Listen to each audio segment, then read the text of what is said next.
ไปติดตามเบิงเป็นโทรศัพท์ Honor ซีห้อยสมาร์ทโฟนอัจฉริยะได้เปิดตัวอย่างเป็นทางการและก็พร้อมให้จองกันแล้วไวๆนี้ไปติดตามเบิงพร้อมๆกันในครั้งวันที่ 8 มิถุนายน 2025 อยู่ที่นครหลวงเวียงจันทร์ Honor ลาวได้เปิดตัวสมาร์ทโฟนรุ่นใหม่ล่าสุดอย่างเป็นทางการมีผู้บริหารนักธุรกิจเน็ตไอดอลแล้วก็สื่อมวลชนหลายคนเข้าร่วมด้วยกันซึ่งในนี้ทางโทรศัพท์Honor เคยเป็นยี่ห้อภายใต้ของหัวเว่ยในปี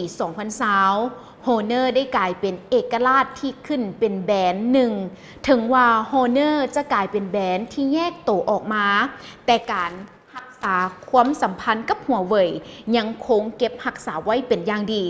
สองฝ่ายได้มีการร่วมมืออันเหนียวแน่นสืบต่อในการค้นคว้าและพัฒนาเทคโนโลยี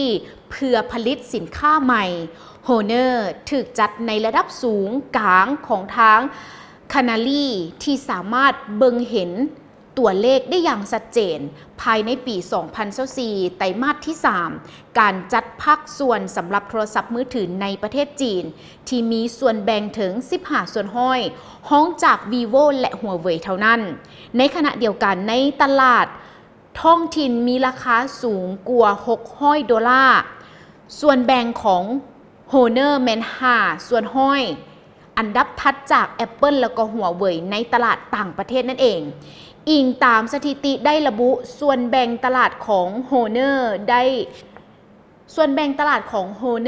ยุโรปแมน 4% หรือว่า 4 ส่วนห้อยอันดับที่ 5 แมนได้มีการขยายตัว 30 ส่วนห้อยในตลาดอาเซียตะวันออกเฉียงใต้ Honor ได้โดดเด่นและก็โดดเด่นกว่าได้มีการขยายตัวหลายกว่า100ส่วนห้อยในปี 2024 เมื่อเทียบกับปี 2023 ที่ผ่านมา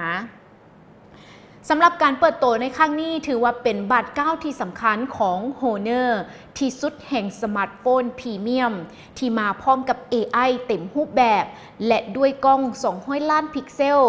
สุดคมสัตว์และหน้าจอสว่างที่สุดพร้อมให้ทานได้สัมผัสประสบการณ์ที่เหนือกว่ากล้องลักแมน200 ล้านพิกเซลบันทึกทุกรายละเอียดได้อย่างคมสัตย์บ่ว่าจะเป็นการถ่าย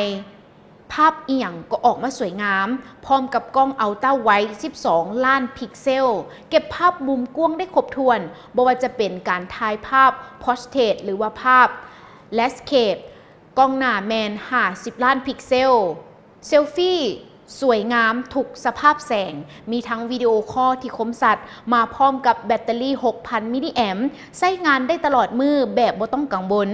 และก็ยังรองรับการสากไว้ถึง 80 วัตต์สากเต็มไว้ภายในเวลาบ่ดนซึ่งในนี้ทั้งโทรศัพท์ Honor 4 ห้อยแม้นได้ถูกออกแบบมาให้มีความทนทานต่อกับน้ำกระเด็นและก็ฝุ่นละอองมั่นใจได้ในการใช้งานประจำวันบ่ว่าจะเป็นฝนตกเล็กน้อยหรือใช้งานในสภาพแวดล้อมที่มีขี้ฝุ่นมีทั้ง AI เพื่อปรับปรุงคุณภาพของรูปภาพและก็วิดีโอ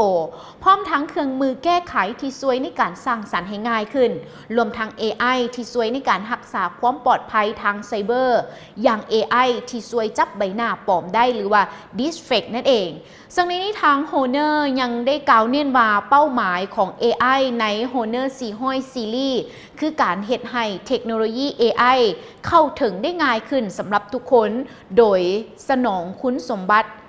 ที่มีประโยชน์และก็สร้างสรรค์ในการใช้งานในชีวิตประจำวันนั่นเอง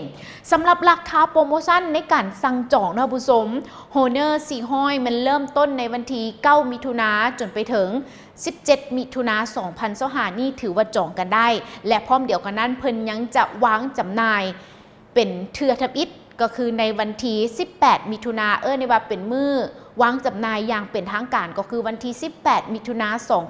2025 สำหรับราคาเนาะราคา Honor 4 ห้อย 12 บวก 2 ห้อย 56 กิกเป็นราคา 9,999,000 กีบส่วนว่า Honor 4 ห้อย 12 บวก 5 ห้อย 12 กิกแม่นราคา 11,999,000 กีบโปรโมชั่นสั่งจองมื้อนี้แม่นจะมีของแจกของแถมหลากหลายรายการที่จะมอบให้เอาเป็นว่าสำหรับท่านใดที่ว่าสนใจอยากจะได้เป็นสมาร์ทโฟนอัจฉริยะจาก ทาง Honor 400 Series นี่ทุกท่านก็สามารถสั่งจองกันแล้วได้ตั้งแต่มื้อนี้เป็นต้นไปเลยซึ่งเพิ่นจะมีการวางจำหน่ายเป็นเทื่อทำอิฐในประเทศลาวอย่างเป็นทางการก็คือวันที่18มิถุนายน2025นี้สำหรับท่านใดที่ว่าสนใจอยากจะเบิ่งสินค้าตัวจริงทุกท่านก็สามารถเบิ่งได้เลยตามตัวแทนจำหน่ายทั่วประเทศลาว